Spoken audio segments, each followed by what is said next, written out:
India ने T20 world cup 2026 जीत लिया है। सच तो यह है कि इस टूर्नामेंट में एक भी टीम ऐसी नहीं थी जिसका इंडिया के साथ कोई मुकाबला बनता था। मतलब कोई दूर दूर तक रेस में भी शामिल नहीं था। इंडिया के कोई पास भी नहीं था।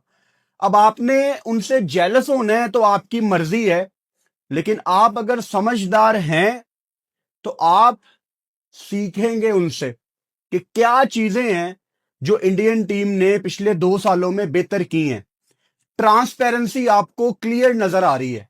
Rohit Sharma as a captain world cup जितवाते हैं। हम सबको पता था कि अब अगले कप्तान सूर्या कुमार यादव होंगे। सूर्या कुमार यादव को इंडिया ने बैक किया। हालांकि कुछ लोगों के दिल में तब डाउट्स थे कि शायद हार्दिक पांड्या, शायद शुभमन गिल, बड़ी बातें चल रही थी, लेकिन बीसीसीआई ने स्टिक किया सूर्या कुमार यादव के साथ। और ये इंडियन टीम इतनी अच्छी टीम है, बिलीव मी, इस टीम का कप्तान कोई भी होता ना, इन्होंने फिर भी वर्ल्ड कप जीत जाना था। यानी हमने पूरा वर्ल्ड कप कवर किया है। एक एक गेम इंडिया की हमने देखी है, एक एक बॉल हमने देखी है। मुझे कोई ऐसा मैच याद नहीं आ रहा जो सूर्या कुमार यादव ने अपनी कप्तानी की बदौलत जितवाया हो, लेकिन still India manage to win this T20 world cup.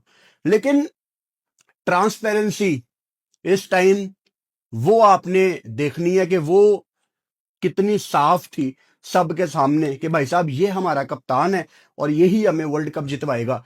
Gautam गंभीर के पास एक ट्रॉफी आ गई है, वो भी एज ए कोच बात कर रहा हूं। वर्ल्ड कप की ट्रॉफी आ गई है। एशिया कप तो चलो ठीक है, लेकिन वर्ल्ड कप की ट्रॉफी आ गई है, क्योंकि गौतम गंभीर का जो दौर था एज ए कोच, उसका ग्राफ थोड़ा सा ना ऊपर नीचे होता था, क्योंकि टेस्ट सीरीज वो हारते थे, उस तरह से स्टेबल नजर नहीं आ रहे थे एज ए कोच। लेकिन अब उनकी प्रोफाइल में एक बहुत बड़ा टूर्नामेंट आ गया है जिसकी बेस के ऊपर वो मजीद बदमाशी कर सकते हैं कि मेरी कोचिंग में मैंने इंडिया को वर्ल्ड कप जितवाया है।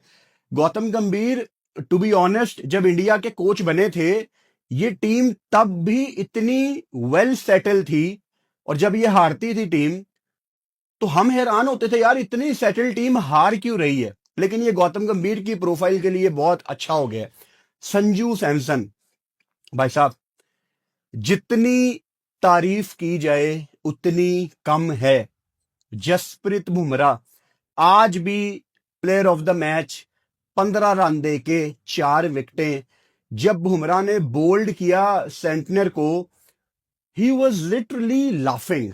जसप्रीत बुमराह, वो बंदा यॉर्कर भी लगा रहा है, जो कि ऑलरेडी एक ड्रीम डिलीवरी है आजकल के बॉलर्स के लिए। आजकल के बॉलर्स ख्वाब ही देखते हैं यॉर्कर लगाने का, और वो हंसते खेलते यॉर्कर लगा के एंजॉय भी कर रहा है। मैं बहुत बड़ा सवाल इंडियन लोगों से पूछने वाला हूं, क्या जसप्रीत बुमराह को T20 में कंटिन्यू करना चाहिए? यह सवाल शायद आपको थोड़ा सा अजीब लगे कि यार ये आप कैसी बात कर रहे हैं। ओडीआई वर्ल्ड कप 2027, अब जितनी भी टीमें हैं उनका फोकस होगा वनडे क्रिकेट खेलना। अब जितनी भी टीमें हैं वो टारगेट करेंगी 50 ओवर की क्रिकेट। तो क्या जसप्रीत बुमराह को थोड़ा सा बचा के रखना चाहिए बीसीसीआई को, क्योंकि वहां पे 10 ओवर डालने हैं हर मैच में और वहां डालने ही डालने हैं। तो सवाल मेरा आपसे यह है कि 2 T20 वर्ल्ड कप आपको बुमराह ने जितवा दिए, अब क्या the bigger chunk, the main course ODI world cup, क्या अब उस पे नजर होनी चाहिए इंडिया की कि यार अब हमने बुमराह को बचा के रखना है फॉर द ओडीआई? अच्छा, संजू सैमसन, जिनको बारबाडोस में 2024 में बताया गया था कि आप नहीं खेल रहे, मैं बारबाडोस में मौजूद था और वो मेरे सामने की बात है। उस टाइम तो ऑब्वियसली मैंने इतना ज्यादा उसको नोट नहीं किया कि रोहित शर्मा टॉस से पहले संजू सैमसन के कंधे पे हाथ रख के उनसे कोई बात कर रहे थे, और बाद में जब संजू सैमसन ने बताया कि एक प्लेयर जो नहीं खेल रहा था वो मैं था, और जब मुझे रोहित शर्मा ने ये बताया और उसके बाद उन्होंने 10 मिनट मेरे से बात भी की, ये आपको शो करता है कि वो कितने बड़े लीडर थे। और उस बंदे ने इंडिया की जीत में, इस टूर्नामेंट में कितना बड़ा रोल अदा किया है। ये इंस्पिरेशन है उन तमाम क्रिकेटर्स के लिए, उन तमाम बच्चों के लिए जो लाइफ में कुछ करना चाहते हैं, क्योंकि एक टाइम ऐसा आता है जब हालात आपके अगेंस्ट हो जाते हैं, आपको लगता है एवरीवन इज अगेंस्ट मी, मुझे कोई बनाना नहीं चाहता, मुझे फेयर चांस नहीं मिलते। लेकिन जब आप परफॉर्म करना शुरू करते हैं तब सारे दरवाजे खुलते हैं और चीजें ऐसे दिखना शुरू हो जाती हैं जैसे सारी स्टेज आपके लिए सेट है। संजू सैमसन ने जिस तरह की वो कलकत्ता में बारी खेली, इट डजेंट मैटर कि संजू सैमसन ने आज भी अपना 100 मिस किया, उनकी आखिरी 3 बारियां 300 से बड़ी बारियां हैं। बहुत बड़ा किरदार है। अक्षर पटेल का भी बहुत इंपॉर्टेंट किरदार है। आज आते साथ ही उन्होंने जो ऊपर से 2 विकेटें ली और फिर फील्डिंग उनकी जितनी शानदार है। आपने इंग्लैंड के खिलाफ उनके कैचेस देखे, आज आपने उनके अच्छे एफर्ट देखे, आज आपने ईशान किशन की फील्डिंग देखी, आपने इंडियन टीम की बॉडी लैंग्वेज देखी, और न्यूजीलैंड ने जितनी गलतियां की हैं, मतलब सेंटनर की प्रोफाइल अगर ये कहती है ना कि full time golfer, part time cricketer, तो आज ऐसा ही दिखा है कि वो सिर्फ एक ना पार्ट टाइम क्रिकेटर ही है, क्योंकि एज ए कैप्टन उसने इतने ब्लंडर किए हैं, इतने ब्लंडर किए हैं कि न्यूजीलैंड ये डिजर्व ही नहीं करती थी कि वो ये गेम जीतती। अब जो हमारा तरीकाकार है गेम को ब्रेक डाउन करने का, उसी तरीके से हम इसको ब्रेक डाउन करेंगे। माउस में चार्ज करना भूल गया हूं जल्दी जल्दी में, ठीक है। अच्छा, पहले 4 ओवर्स में 4 बॉलिंग चेंज कर देता है सेंटनर। अच्छा, अब टीमों ने अभिषेक शर्मा को ऑफ स्पिनर के अगेंस्ट फंसाया है। चलो, मुझे बड़ी खुशी हुई देख के कि ग्लेन फिलिप्स के साथ इन्होंने शुरुआत की, उसको दूसरा ओवर दिया एंड ही बोल्ड वेल यार, उसको 1 ओवर में 5 रन पड़े। अच्छा, फिर उसके बाद तीसरा ओवर जैकब डफी को दे दिया, ठीक है। चौथा ओवर ग्लेन फिलिप्स को करवाने की बजाय लॉकी फर्गसन को दे दिया, जिनको पहले ओवर में कितना 24 पड़ा था। मतलब पॉइंट क्या है कि वहां पे वो अपनी गलती रियलाइज करता और फिर दोबारा ग्लेन फिलिप्स को लेके आता, अभिषेक शर्मा को बाहर बिठाया जाए। लोग ये बात कर रहे थे, लेकिन मेरा ओपिनियन इसमें बहुत क्लियर था कि अगर आप अभिषेक शर्मा को बेंच करते हैं तो पूरी टीम का कॉम्बिनेशन थोड़ा सा हिल जाएगा। एक मैच रह गया, उसको आप बैक करें। अगर कोई एक बंदा बाहर बनता था ना, वो वरुण चक्रवर्ती बनता था। लेकिन आज इंडिया ने सेम प्लेइंग 11 खिलाई, वहां न्यूजीलैंड ने मैकॉन्की की जगह जैकब डफी को खिलाया और उन्होंने भी 3 ओवर में 42 दे दिया।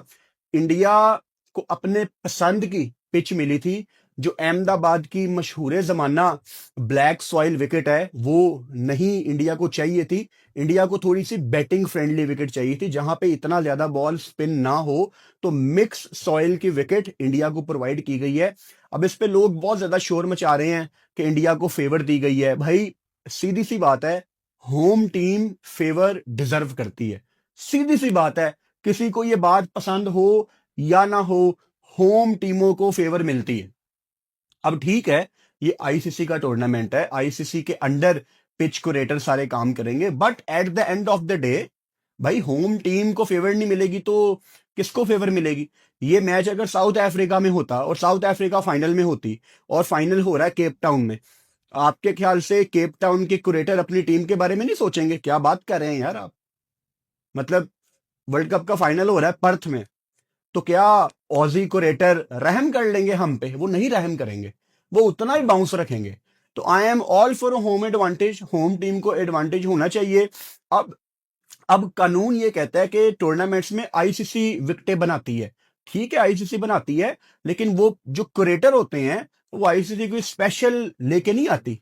आमतौर पे जब कोई बड़ा टूर्नामेंट होता है, जैसे ये 2 मुल्कों में वर्ल्ड कप था, इंडिया श्रीलंका में, इसमें आप कुछ Australia, Dubai ICC head office से पिच कुरेटर कुछ ले आते हैं। लेकिन जब टूर्नामेंट आपको पता लग गया कि आखिरी 2-3 मैच रह गए हैं, तो वो लोकल कुरेटर ही इस्तेमाल होते हैं आईसीसी की सुपरविजन में। तो ठीक है, अगर इंडिया को अपने पसंद की विकेट मिल गई, कल को 2027 का वर्ल्ड कप साउथ अफ्रीका में है, वो अपने पसंद की विकेट बनवा लेंगे, तब हम क्या उनको ब्लेम करेंगे? नहीं, हम उनको ब्लेम नहीं करेंगे। अगर कोई उनको ब्लेम करेगा तो मैं आपको याद करवाऊंगा कि आप इनको ब्लेम नहीं कर सकते, क्योंकि तब इंडिया को भी उनके पसंद की विकेट मिली थी। तो I am all for home advantage. अच्छा, न्यूजीलैंड की कप्तानी इतनी गंदी थी कि उसने अलाउ किया सेंटनर ने कि अभिषेक तू कम बैक कर ले। और यहां पे आप क्रेडिट दें अभिषेक शर्मा को भी, जिसने ऊपर से आके 18 बॉलों पे 50 किया। 18 बॉलों पे 50 करना भाई साहब एक आउट ऑफ फॉर्म बल्लेबाज के लिए कभी भी आसान नहीं होता। तो जितना क्रेडिट आप उसको दें उतना कम है। फिर उसको खिलाने वालों को भी आप क्रेडिट दें।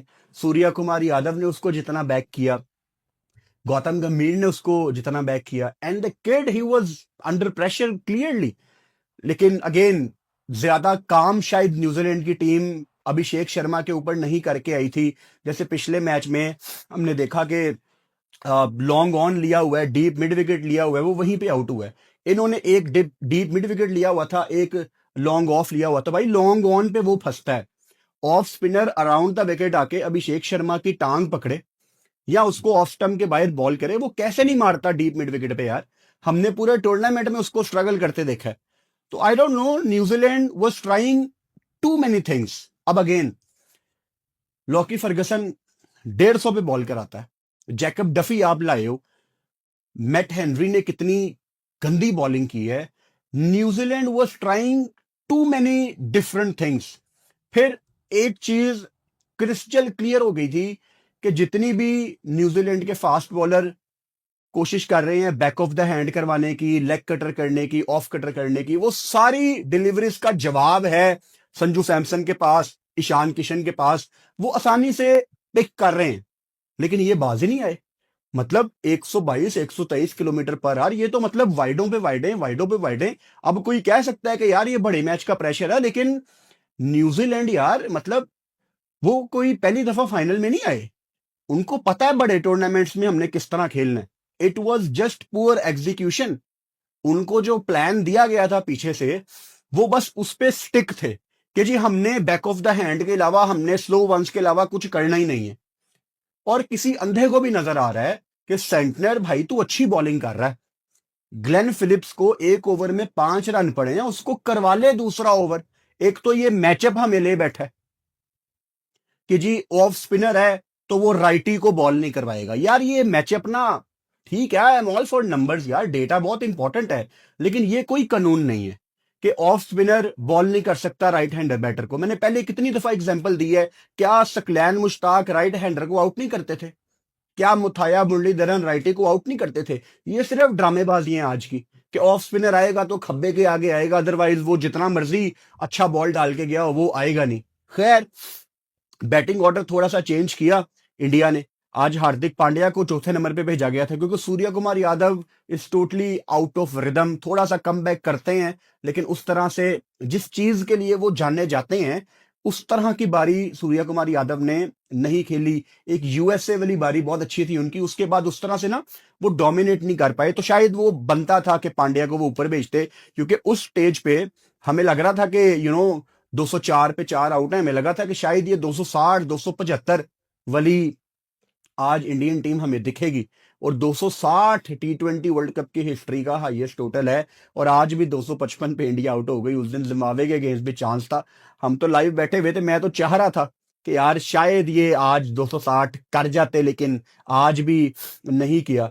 ईशान किशन की आप जितनी तारीफ करें कम है, और जितनी आपने ईशान किशन की तारीफ करनी है उससे कई ज्यादा तारीफ आपको गौतम गंभीर की करनी पड़ेगी, आपको सूर्या कुमार यादव की करनी पड़ेगी। क्योंकि मैं आपको लिख के देने के लिए तैयार हूं कि दुनिया का कोई भी दूसरा मुल्क होता, वो शुभमन गिल जैसे बड़े नाम को नहीं बाहर निकाल सकते थे T20 वर्ल्ड कप से पहले। बट इंडिया ने ये ब्रेव कॉल ली है।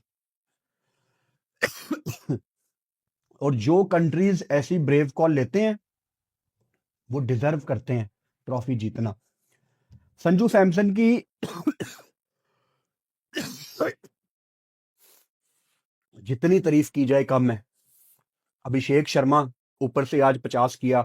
हार्दिक पांड्या ने शुरू में आके टाइम लिया, इंतजार कर रहे थे कि आखिरी 4-5 ओवर्स में लॉन्च करूंगा, लेकिन देन जिमी नेशम आ जाते हैं।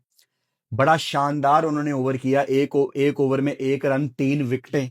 वहां से आखिरी 5 ओवर्स में बड़ा शानदार न्यूजीलैंड ने कमबैक किया। उसके बाद आखिरी ओवर में शिवम दुबे ने जो चार्ज किया, जो वो कैमियो खेल के गए हैं, 8 बॉलों पे 26 रन का कैमियो, अगर ना खेलते शिवम दुबे तो शायद न्यूजीलैंड इस गेम को डिफरेंट तरीके से अप्रोच करता, क्योंकि फिर ऑब्वियसली उनको टारगेट 250 से कम मिलना था। 250 का एक साइकोलॉजिकल प्रेशर होता है, लेकिन न्यूजीलैंड बहुत ही नालायक टीम थी, वो इस चीज में कहीं भी नजर आ ही नहीं रहे थे। अच्छा, जब ये बैटिंग करने आते हैं तो ऑब्वियसली एक पत्थर पे लकीर बात थी कि यार फाइनल में 250 कहाँ चेज होता है, लेकिन हमने वो इंग्लैंड के खिलाफ देख लिया था ना। इंग्लैंड के खिलाफ 7 रन से इंडिया जीती, तो एक चांस था। और फिर टिम साइफर्ट और फिन एलन ने जिस जिस तरह की बारी लगाई थी पिछली गेम में साउथ अफ्रीका के अगेंस्ट, 33 बॉलों पे 100 था फिन एलन का, तो हम बैठे हुए थे कि यार शायद कुछ ना कुछ हमें दिख जाए। फिर अर्ली ऑन शिवम दुबे ने कैच छोड़ा, फिर लगा कि शायद न्यूजीलैंड इस चेज में है, लेकिन India was too good with the ball, specially Akshar Patel. 3 over 27 run, 3 विकेटें, जिस तरह से ऊपर से आके उन्होंने विकेटें दिलवाई, और फिर जसप्रीत बुमराह को पावर प्ले के अंदर बॉल करवाना, everything was spot on tonight. I am glad कि जो गलती सूर्या कुमार यादव ने पहले की है टूर्नामेंट्स में, कि बुमराह को वो आखिर में लेके आ रहे थे, जबकि शुरू में अपॉर्चुनिटी थी कि आप गेम को खत्म करो, लेकिन वो बुमराह के ओवर बचा के रखता था। आज उसने वो चीज नहीं की, उसको पता था कि बेस्ट चांस हमारा यही है कि हम ऊपर से आके गेम को साइड पे करें। ऊपर से बुमराह के 2 ओवर कराना, आई थिंक वो काफी बेसिक डिसीजन था और बहुत अच्छा डिसीजन था। और बुमराह का मुझे वो एक इंटरव्यू याद आता है उनके जवानी के दिनों का, कि वो वकार यूनुस की वीडियोस देखते थे, उनके यॉर्कर्स देखते थे। दुनिया में आज कितने बॉलर्स हैं जो पक्के यॉर्कर मारते हैं, कह के यॉर्कर मारते हैं। मुझे नहीं याद पड़ रहा कि न्यूजीलैंड के किसी बॉलर ने आज एक भी यॉर्कर मारा हो। टूर्नामेंट में कितने बॉलर्स हैं जिन्होंने पक्के यॉर्कर मारे हैं? एक जिम्बाब्वे का मजरबानी था जिसने अच्छे यॉर्कर कराए हैं, और दूसरा जसप्रीत बुमराह था जिन्होंने अच्छे यॉर्कर कराए हैं। बाकी तो कोई भाई इस लिस्ट में है ही नहीं है। वरुण चक्रवर्ती का आज भी 3 ओवर 39 रन, 1 विकेट, काफी ऑफ कलर थे, बट हु केयर्स, इंडिया ने आज वर्ल्ड कप जीत लिया है। लेकिन वरुण चक्रवर्ती को इस टूर्नामेंट में इतनी मार पड़ना, ये मेरे लिए काफी एक कंसर्निंग बात है, क्योंकि वरुण चक्रवर्ती, आपको याद होगा 2021 के T20 वर्ल्ड कप में आए थे, इनको बहुत मार पड़ी थी, फिर ये वापस गए डोमेस्टिक में कलकत्ता नाइट राइडर की तरफ से। If I am not wrong he got 24 wickets में भी, 23-24 विकेट्स, उसके बाद ये पकड़ा ही नहीं गया। तो अब फिर वरुण चक्रवर्ती एक बुरा बॉलर दिखना शुरू हो गया है, और इसमें कहीं ना कहीं गलती टीम मैनेजमेंट की भी है। कभी एक बॉलर की परफॉर्मेंस आपको चीख के कह रही होती है कि यार I am totally out of rhythm, और आपके पास कुलदीप यादव जैसा बंदा अगर पीछे बैठा हो, तो मेरे ख्याल से ज्यादती थोड़ी सी इन्होंने की है। इनको डालना चाहिए था आज कुलदीप यादव को। यार इस टीम में ना, इस इस टीम में इतने मैच विनर्स हैं, इतने मैच विनर्स हैं। अभी मैं देख पा रहा हूं कि player of the tournament is Sanju Samson, 321 run. तो डिजर्व वही करते थे, क्योंकि इंडिया ने अगर फाइनल खेला है तो वो कलकत्ता में जो बारी खेली है संजू सैमसन ने वेस्ट इंडीज के अगेंस्ट, वो आसान बारी नहीं थी। वहीं से तय पा गया था कि इंडिया टूर्नामेंट में ऑब्वियसली फाइनल की तरफ जाएगी, और संजू सैमसन ही डिजर्व करते थे। और मैं बहुत खुश हूं संजू सैमसन के लिए, क्योंकि हमने इतनी इंडियन क्रिकेट को पास्ट में कवर किया है, बड़ी ज्यादतियां होती थी संजू सैमसन के साथ, और जब संजू टीम में आता था तो शायद अपॉर्चुनिटी को अवेल नहीं कर पाता था। तो उसके लिए आई एम वेरी हैप्पी। उनके फादर की वीडियोस मेरे सामने से गुजरी, संजू सैमसन के फादर की वीडियोस 2-3 दिन पहले वो वेस्ट इंडीज वाले मैच में, कि वो सुबह 6 बजे से उठे हुए थे और दुआएं मांग रहे थे कि मेरा बेटा आज रन्स करे। उनके लिए मैं बहुत ज्यादा खुश हूं। और संजू सैमसन यार, मतलब शहजादा बंदा है, इतनी इसकी फैन फॉलोइंग है। ये वो केरला साइड पे जाते हैं तो वहां पे इनके बैनर लगे होते हैं संजू सैमसन के, इंडियन टीम वहां प्रैक्टिस कर रही होती है। तो I am very happy for Sanju Samson. एक ही टीम थी इस टूर्नामेंट में जो इंडिया को टफ टाइम दे सकती थी, वो थी ऑस्ट्रेलिया।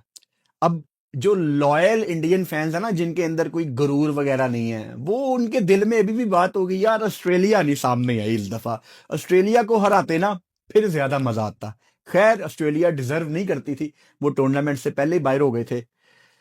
मजा आया यार, इस T20 वर्ल्ड कप में बहुत मजा आया। आज आखिरी स्ट्रीम थी हमारी T20 वर्ल्ड कप की। आप लोगों ने इतना प्यार दिया है T20 वर्ल्ड कप की कवरेज में, जितना मैंने एक्सपेक्ट नहीं किया था। अभी मैं नंबर्स निकालूंगा, शायद 2 करोड़ प्लस व्यूज हैं हमारे ओवरऑल T20 वर्ल्ड कप में, लाइव और वीडियोस के मिला के। This is incredible. और टूर्नामेंट के शुरू होने से पहले मैंने बस यही दुआ की थी कि मेरी तबीयत अच्छी रहे, मेरा गला ठीक रहे, कोई टेक्निकल मसला ना आए लाइटों का। और बिल्कुल आखिरी दिन मसले मसाइल आए हैं। मुझे पिछले 2 दिन से बुखार है, गला बहुत ज्यादा खराब है। आज लाइव के दौरान भी बिल्कुल एनर्जी नहीं थी, तेज बुखार, सरदर्द, फ्लू। और इंटरेस्टिंगली सारे टूर्नामेंट में कोई प्रॉब्लम नहीं आई। अभी लाइव खत्म करने के बाद मैंने ना वीडियो बनाने के लिए इस साइड की लाइटें चलाई, वीडियो सेटअप की। जैसे ही मैंने बटन दबाया ना, तो मेरी जो राइट साइड वाली लाइट है ये शॉर्ट हो गई, लाइट सड़ गई। मैं कहा देखो यार, T20 वर्ल्ड कप का फाइनल है और ये मसले मसाइल आ रहे हैं, but I always have backup lights. तो मेरे पास दूसरी लाइट पड़ी हुई थी, मैंने फौरन से रिप्लेस कर दी। बैकअप होना चाहिए आपके पास हर चीज का। तो मैंने कहा चलो यार, शुक्र है अल्लाह का कि अगर मसले मसाइल आए तो वो आखिरी दिन नहीं आए हैं। टूर्नामेंट मेरा स्मूथली निकल गया। इट वॉज टायर्ड बट मजा आया। आगे ODI वर्ल्ड कप है, उसमें तो लंबी लंबी लाइव स्ट्रीम्स हमने करनी है। और कल बस एक दिन की ब्रेक है मेरी, 9 मार्च। 9 मार्च को I will be on rest. और 10 मार्च को हमारी वीडियो आएगी, यानी कि परसों पाकिस्तान बांग्लादेश का प्रीव्यू आएगा। रात को 7 या 7:30 बजे मैं अनाउंस कर दूंगा। और 11 तारीख को पाकिस्तान बांग्लादेश की सीरीज है। उस सीरीज के दौरान मैं कितने बजे लाइव आऊंगा, क्योंकि 3 मैच हैं, उसकी टाइमिंग मैंने फेसबुक कवर फोटो पे लगा दी है और यूट्यूब के हेडर पे भी लगा दी है। वीडियो के आखिर में अपने तमाम इंडियन भाइयों को मैं जफ्फी डाल के मुबारकबाद देता हूं। आप डिजर्व करते थे ये वर्ल्ड कप जीतना। At the same time, this is my last video on Indian cricket team. World cup था, मैंने हर टीम पे बात करनी थी, तो इंडिया पे भी मैंने बात कर ली। लेकिन सूर्या कुमार यादव, इंडियन टीम ने स्पोर्ट्समैन स्पिरिट नहीं दिखाई पाकिस्तान के साथ। आपकी टीम मेरी टीम से हाथ ना मिलाए और मैं आपकी टीम को कवर करूं, मेरा जमीर इस चीज की मुझे इजाजत नहीं देता। ये चीजें तब ठीक होंगी जब आपकी टीम स्पोर्ट्समैन स्पिरिट दिखाएगी। तो I am sorry, I know आप में से बड़े लोग इंडिया में प्यार करते हैं, आप में से बड़े लोग चाहते हैं कि मैं इंडिया में बात करूं, लेकिन मेरा जमीर उस चीज की इजाजत नहीं देता। जिस दिन इंडियन टीम ने पाकिस्तान टीम से हाथ मिला लिए, स्पोर्ट्समैन स्पिरिट दिखा दी, हम इंडिया पे बात करना शुरू कर देंगे। हम इंडिया को उसी तरह डील करना शुरू कर देंगे जिस तरह हम दूसरी टीमों पे बात करते हैं। बट आज के लिए this is my last video. अब इसके बाद मुझे इस टाइम ये भी नहीं पता कि इंडिया का अगला मैच कब है, बिकॉज आई डोंट केयर अगला मैच कब है, किसके साथ है, उससे हमारा कोई ताल्लुक नहीं है, हमारा उससे कोई लेना देना नहीं है। जो था वो यहीं तक था। अब हालात ऐसे ही रहे, क्योंकि इंडिया पाकिस्तान का अब कोई मैच नहीं है। आगे इंडिया पाकिस्तान का मैच आएगा एशिया कप में 2027, बांग्लादेश में ODI फॉर्मेट में है एशिया कप। तो तब ही अब इंडियन क्रिकेट टीम की किसी मैच के ऊपर बात होगी। Otherwise I am not going to cover Indian cricket team because of their poor sportsman spirit. But world cup जीतने में मैं आप सबको बहुत ज्यादा मुबारकबाद देता हूं। आई होप कि आपको वर्ल्ड कप की कवरेज अच्छी लगी होगी। चैनल को सब्सक्राइब करें और बेल आइकन लाजमी दबाएं ताकि आने वाली वीडियोस का नोटिफिकेशन आपको मिल सके। Good night.